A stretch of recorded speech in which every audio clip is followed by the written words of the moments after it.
ମାମା ତମେ ଏଠି କ'ଣ କରୁଛ? କ'ଣ ଖାଉଛ? ନା କିଛି ଖାଉନି।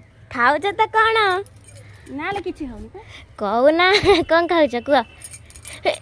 ଇଲୋ ମା ତମେ ଏ ତେନ୍ତୁଳି ଖାଉଛ?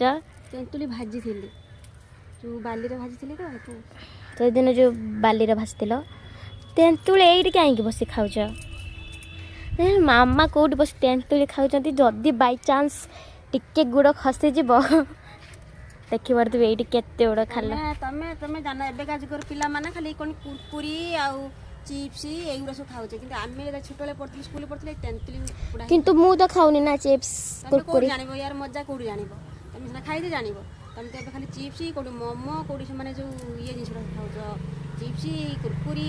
ମୁଁ ତ ଏସବୁ ଏତେ କିଛି ଖାଏନି। ହଁ ମୁଁ ଟିକେ ଫାଷ୍ଟଫୁଡ଼ ଖାଏ କିନ୍ତୁ ଚିପ୍ସ ମିପ୍ସ ଏତେ ଖାଏ ନା। ଆମେ ସେଗୁଡ଼ା ସବୁ ଦେଖୁନଥିଲୁ, ଏଇ ତେନ୍ତୁଳି ପୋଡ଼ା ହିଁ ଖାଉଥିଲୁ। ଛୋଟବେଳେ ଖରାବେଳେ ଲୁଚିକିରି ତେନ୍ତୁଳି ପୋଡ଼ା ପଣସ ମଞ୍ଜି ପୋଡ଼ା ଏଗୁଡ଼ା ସବୁ। ଏସବୁ ତ ଏବେ କାହିଁ ଏତେ ଆଉ କିଏ ଖାଉନାହାନ୍ତି ନା? ତମେ ନା ଆମେ ଖାଉଛୁ